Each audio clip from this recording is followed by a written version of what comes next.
thank you to all the witnesses for your appearance here today. It's good to see you again, Mr. Momey, and I have a number of questions for you.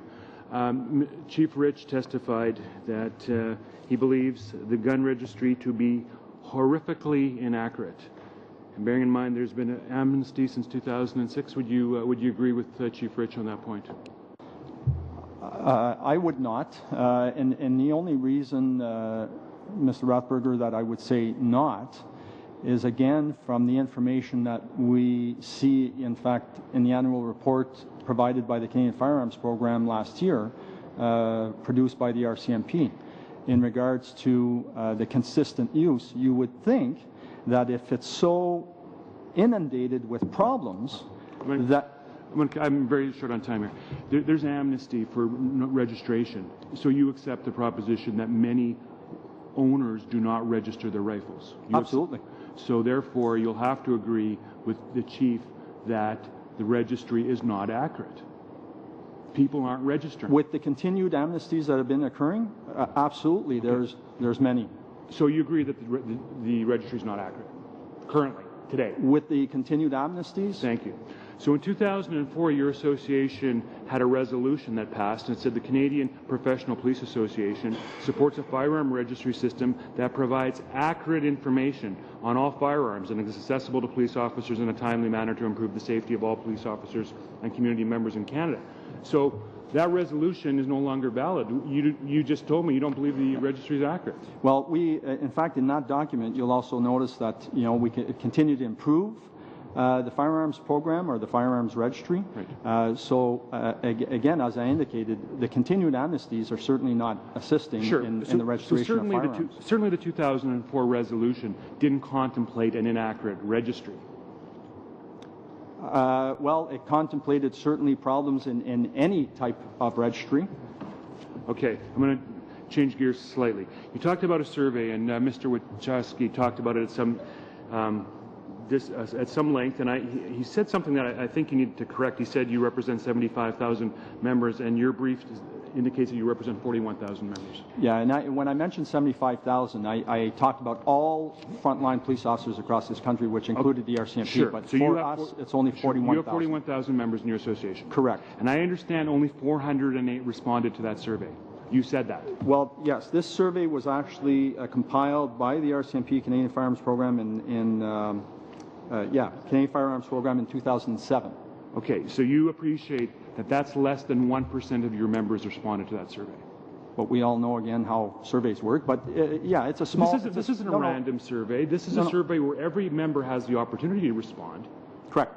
But 99+% choose not to. Correct?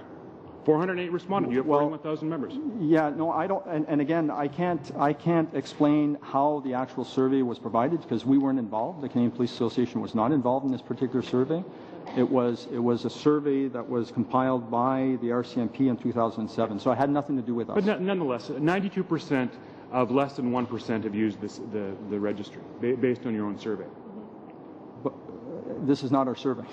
Based on the survey that you presented in your opening statement. Right. Thank you. Okay, I want to talk about these 11,000 inquiries a day, and I appreciate, and I think you're right, that 55% of them are automatically generated by CPIC, or sorry, 45%. But I want to talk about the other 55%, which you indicated are normally in response to a domestic situation. Those are the ones I want to talk about. So here's my scenario. Your officers are responding to a domestic situation. You run a search, and it comes back that there are no weapons at that residence. Are you telling me that your officers or the members of your association rely on that search and go into that house thinking that there are no weapons? Absolutely not. Thank you. Second scenario, they run the same search. They search either by name or by residence, it doesn't matter. The registry comes back that there's one weapon. Your officers go in, they neutralize the weapon, they take it out of play. At that point, do they assume that they have a safe crime scene, or are they operating under the assumption that there might be more weapons? You always assume that there's more weapons. Okay. So you've given me two answers, and I agree with them both. Now, you did two searches. One's positive, one's negative. Your officers didn't rely on either one. Pardon me? Your officers did not rely on either one of their registry searches. In both situations, they did not rely on that information. Is that correct? Well, The reality is when you attend as a police officer or residence and you have access to the registry and you attend a residence that has 1 weapon or 15 weapons or 30 weapons, makes a significant difference. No, I understand that, but my question was, in my 2 situations, they didn't rely on the registry either time, did they? Would they? No, they weren't. Thank you. Now, I was visited by 3 of your members, very fine officers from Edmonton 2 weeks ago, during Police Association Day on the Hill, and they had 3 things on their mind. They wanted to talk about a bargaining unit for the RCMP. Correct. They wanted to talk about more money for frontline policing, and they wanted to talk about a fund for the families of fallen brethren. Correct. If this is such a burning issue for the CPA, why was that not on the agenda of what they were dispatched to talk to me about? Well, the gun registry issue is one of the issues, one of the many issues that we have as one of our priorities. And not in the top 3? They were not one of the top 3. Okay. In fact, you did a survey in 2010. You surveyed your members. You do that every year, right? No. Your website talks about a 2010 membership survey. You're not familiar with that? Yes, okay. And you'll agree with me, there were no questions about the long gun registry on that survey. It wasn't a survey dealing with our priorities. What was it a survey of?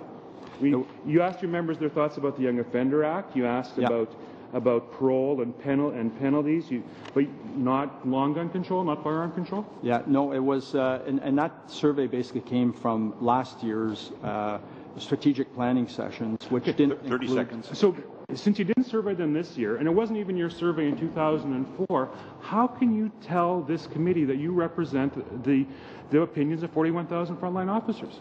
Well, we have 29 board members across the board table, and those police officers, active police officers, are all representing different groups from right across Canada, from Vancouver to Winnipeg to Toronto to Halifax. So you represent the opinions of the presidents of the associations, not of the frontline members? Well, they in turn, and I believe it was a question from Mr. Holland earlier, is that those presidents are elected by their members at large. But did any of them survey their members, except Saskatchewan? That's not my business to do that. Thank you. Okay, Mr. Kenya, please.